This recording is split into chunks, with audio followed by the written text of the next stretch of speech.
Yeah, it's great to be back in the USA, playing a really strong Arizona State team, and what I think had one of the best non-conference resumes of anybody will play. I was going back and looking at their schedule, beating St. Mary's, being one of New Mexico's only losses, and they've won two of their wins are on the road. Beat a great West Virginia team, so we know what this Arizona State team is capable of, and really excited about the opportunity to compete tomorrow night. What are Coach the Arizona. biggest concerns about the Sun Devils? Well, as individual talent goes, I mean, they've got as good a scorers as there is in our league, and they consistently can make shots, and they've played people close. Haven't quite got over it, the end of some of these late game situations to win them, but they're in these basketball games, and they've got the talent to score. And anytime you have guys that can score like they can, I mean, you're always on edge in the way that you got to prepare to play. And then if you can get stops, then that gives you an opportunity to play the way we want to. But getting stops is going to be extremely difficult. Coach, Arizona was a team with great size and length, and because of that, they used that defensively. How has that kind of helped you guys tweak the offense up a little bit to prepare y'all for teams like a Kansas that'll probably throw that y'all's way again?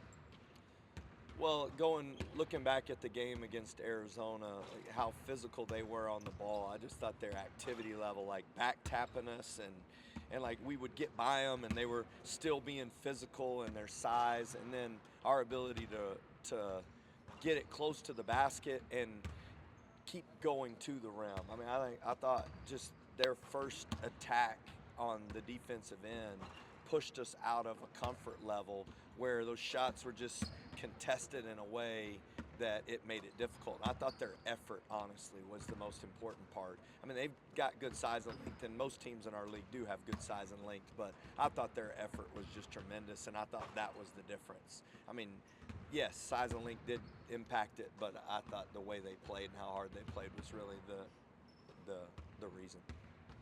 Coach, when a team is able to take away chance like they did early on, how impactful is that to y'all's offensive flow?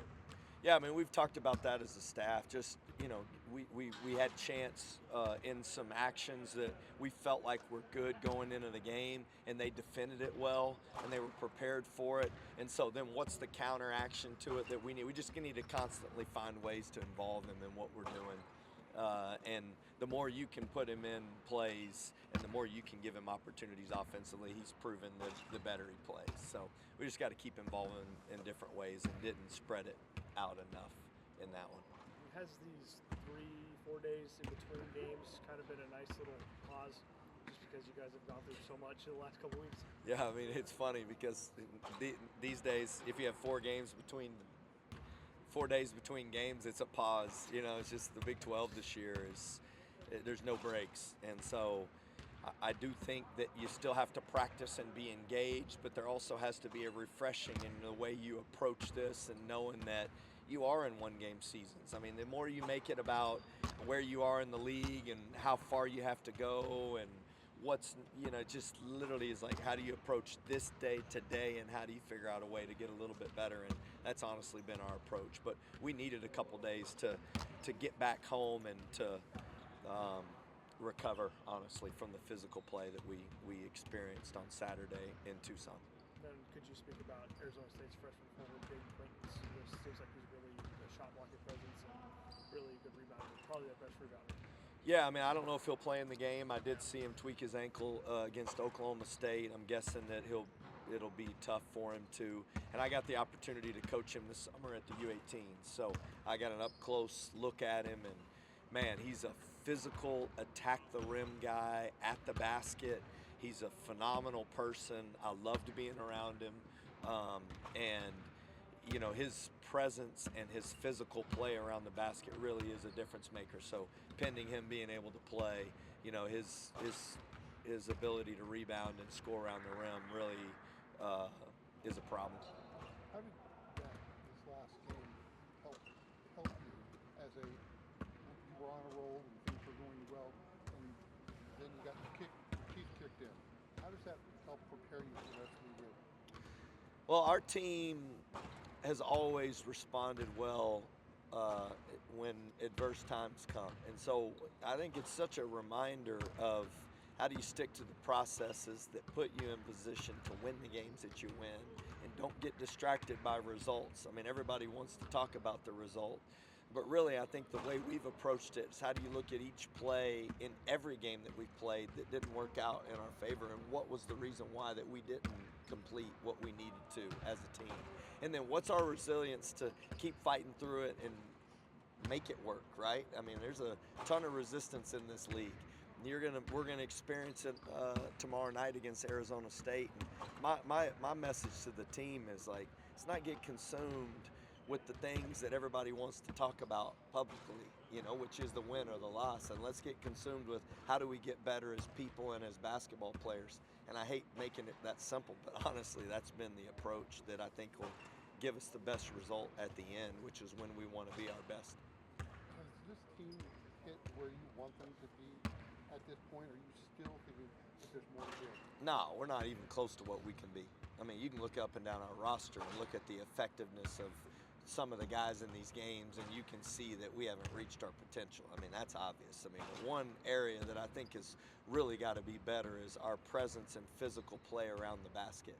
I mean, I thought that was a difference in this game against Arizona, and when we play against the teams like we're going to play against Arizona State, like it does come down to your ability to control the paint.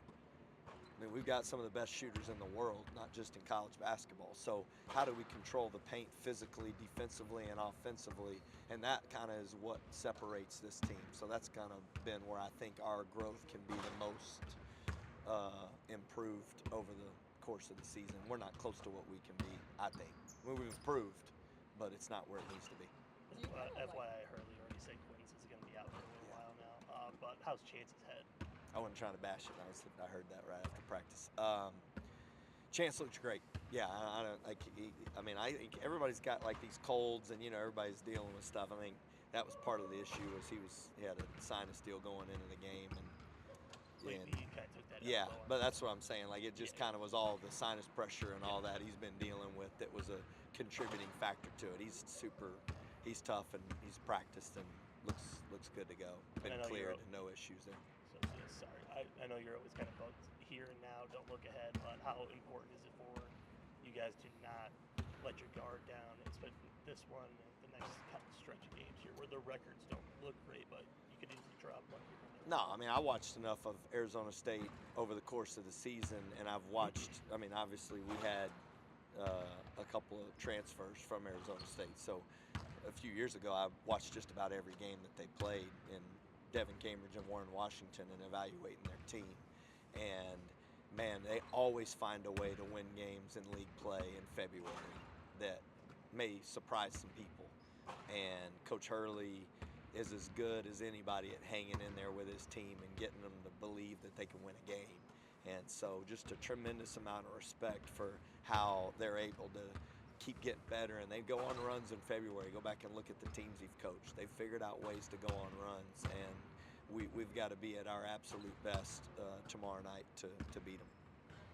Coach, this team has shown an ability to overcome a lot of adversity, but also you have to overturn your roster almost every year. How does, as a coach, do you do that, instill that in the team?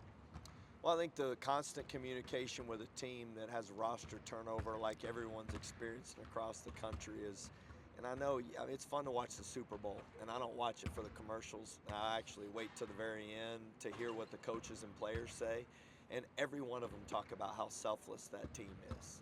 And I mean, there's hard work, there's skilled positions, there's talent. I mean, you got to have size. I mean, their offensive line, so there's a ton of components, but it feels like the love that teams have for each other and the selflessness that they play with and the way that they care about their teammates more than they care about their individual success seems to be the foundation of all these teams that win championships.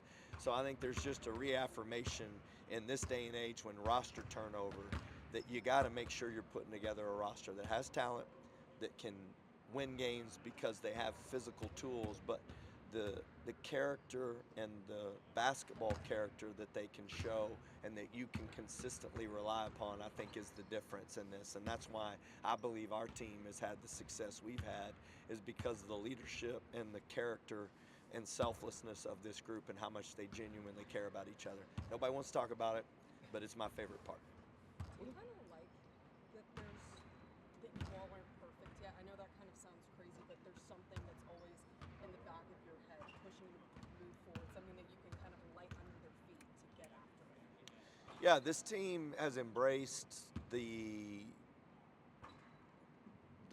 truth of this is what we aren't, but this is what we are really good. And I think the focus being this is what we're really good at. How do we keep doing this more? And I think that's probably sounds simple, but really it's not telling them what not to do, but telling us what we need to do more of. So they start to see it amongst themselves of like, this is what we're good at. Let's keep trying to get this. Because everybody's trying to prove things over the course of the game, whether it's intentional or not. I don't think it is, but like you start to see like a pull away from what our team is best at. And that's my goal as we move forward, is how do we help our team recognize where we're our best and where they can communicate it and they can go out there and do it. And I say they as in the guys that are on the court. And we can recognize that and keep getting better at the things we're great at. From a head coaching perspective, what does Elijah Hawkins mean to this team? Yeah, Elijah Hawkins, I think first and foremost, has changed our team because of his defense and because of his ability to guard the ball and his relentless approach to be scrappy and make it difficult. I mean, Tommy Lloyd's one of my great friends, and so we're facing them, and I think he thought the first time we played them that we've got a unique way of being physical, you know, and a guy like Elijah Hawkins, because of his size, he's like, man, it's really been impressive how physical your guys are, even though you've got a smaller group of guards in this league. And man, that's to his credit that I think he's embraced that part of it. And if you go back and watch the A&M game, we faced some really good guards, and we would be physical, and then we would reach and take ourselves out of the play. And Elijah Hawkins is like, no, we're not doing that. And he's like really embraced how hard it is to be great defensively, and that's changed our team.